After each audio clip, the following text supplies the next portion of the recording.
హర హర మహదేవ శంభో శంకర. ఓం నమ శివాయ. Hi, hello, నమస్తే, welcome to SRJ crazy family. ఏంటి ఓం నమ శివాయ అని వచ్చేసింది అనుకుంటున్నారా అండి? ఇది వచ్చేసి యనమన కుదురు తిరునాళ్ళండి. ఇది విజయవాడలో అయితే ఉంటుంది. ఇక్కడ వచ్చేసి శ్రీ పార్వతీ సమేత రామలింగేశ్వర స్వామి టెంపుల్ అయితే ఉంటుందండి. చూసారా, ప్రభలు అలంకరణ మొత్తం శివరాత్రి రోజు ఇక్కడ తిరునాళ్ళు అయితే జరుగుతుందండి. చాలా అంటే చాలా బాగుంటుందండి. మీరైతే వీడియో చూస్తూ నా మాటలు అయితే వినండి. అంటే నాకు తెలిసినంత మీకైతే నేను చెప్తానన్నమాట. చూస్తున్నారా అండి, అక్కడ చాలా అంటే డ్యాన్స్లు అవన్నీ కూడా ఉన్నాయండి. అంటే భరతనాట్యము అట్లా చాలా బాగుందండి. వీడియో అయితే కంటిన్యూగా మీరు చూస్తూ ఉండండి. నాకు తెలిసిందైతే మీకు చెప్తాను. ఇక్కడ చెప్పాను కదండి ముందే, శ్రీ పార్వతీ సమేత రామలింగేశ్వర స్వామి టెంపుల్ అయితే ఉంటుందండి. ఇక్కడ పరశురామ మహర్షి స్వయంభూ వాయులింగాన్ని ప్రతిష్ఠించారని అయితే చెప్తూ ఉంటారండి. ఇక్కడ 1000 మందికి పైగా ఋషులు సాధువులు తపస్సు చేశారంటండి. అందుకని ఈ గ్రామాన్ని 1000 మునుల కుదురు అని పిలిచేవారంట. ఆ తర్వాత అదే కాలక్రమేణా యనమన కుదురుగా మారిందండి. ఇక్కడ సీతారాములు కూడా వనవాస సమయంలో ఈ టెంపుల్ని దర్శించుకొని పూజించినట్లు చెబుతూ ఉంటారండి. ఇక్కడ శివరాత్రి రోజు నంది ముద్దలని ప్రసాదంగా పెడతారంటండి. అవి గనక ప్రసాదం స్వీకరిస్తే సంతానం లేని వాళ్ళకి సంతానం కలిగిద్ది అని చెప్పి ఒక నమ్మకం అంటండి. అట్లా చాలా చాలా అయితే చెప్తున్నారండి. అంటే ఎప్పటి నుంచో ఉండేవాళ్ళు ఉంటారు కదండి ఈ గ్రామంలో, వాళ్ళైతే చెప్తున్నారనమాట. మేమైతే మ్యాక్సిమం అంటే వీలు పడినప్పుడల్లా వెళ్తామన్నమాట. ఇలా తిరునాళ్ళకు కూడా అండి అంటే వెళ్ళాము. ఈసారి అయితే మేము అనుకున్న దాని మీద చాలా చాలా క్రౌడ్ ఎక్కువగా ఉందండి. చాలామంది అయితే ఉన్నారు, 1,00,000లో అనుకోవచ్చండి.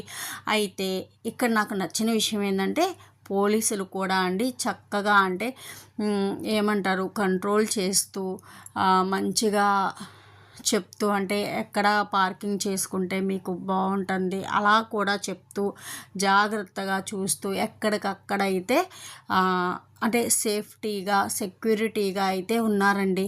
అలానే ఎంజాయ్ చేసేవాళ్ళు ఎంజాయ్ చేస్తున్నారు, నాలాగా భయపడుతూ వెళ్ళేవాళ్ళు భయపడుతూ వెళ్తున్నారండి.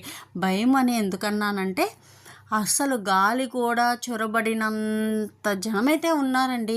ఒకానొక టైంలో నాకైతే చాలా భయం వేసింది. ఎందుకంటే అటునుంచి వచ్చేవాళ్ళు ఇటునుంచి వెళ్ళేవాళ్ళు అనమాట. అసలు వెళ్ళేటప్పుడు అంటే తోసుకుంటే అలా పడిపోతే తొక్కిసలాట అయితే జరిగిద్దండి. అమ్మో, ఈ మధ్యకాలంలో మనం చాలా వింటున్నాం కదా, దానికైతే నాకైతే చాలా భయం వేసిందండి. బతుకు జీవుడా అన్నట్లు అక్కడి నుంచి బయటపడేదాకా టెన్షన్ అండి. బయటకు వచ్చేప్పటికే చెమట్లు పట్టిపోయినాయి నాకు మా వారికైతే. చూసారా అండి, ఎద్దులు వీటినన్నిటినీ ప్రభల చుట్టూ అలా తిప్పుతారంటండి. ఆ ప్రభలు చూసారా, అలా కొన్నే చూశానండి. లాస్ట్ ఇయర్ అయితే నాకు శివరాత్రి రోజు కుదరక వెళ్ళలేదు, కానీ అంతకుముందు సంవత్సరం అయితే వెళ్ళి అన్ని ప్రభలు చూసానా. నా కాళ్ళు అయితే ఇంతలావు వాసినాయి అండి. ఎంత దూరం నడిచానో తెలియదు. ఈసారి అయితే ముందే చెప్పి తీసుకెళ్ళాను. ఒక 10 ప్రభలు ఏమన్నా చూసుంటానేమోనండి. అప్పటికే నాకైతే చాలా భయం వేసింది. ఎందుకంటే బాబున్నాడు, నేను గబక్కడ అంటే తప్పిపోయినా ఫోన్ కూడా నా దగ్గర లేదనమాట. మా వారికి ఇచ్చాను. నేను బ్యాగ్ ఇలాంటిది ఏమీ తీసుకెళ్ళలేదు. సరే వెంటనే వచ్చేద్దామని. ఇంకొక విషయం ఏంటంటే అండి, ఫుడ్ కూడా ఎక్కడికక్కడ పెడతా ఉంటారండి. అన్నదానం చేస్తారు, ప్రసాదాలు, వాటర్ పంపిణీ చేయటం, మజ్జిగ పంపిణీ చేయటం చాలా బాగా అయితే జరుగుతుందండి.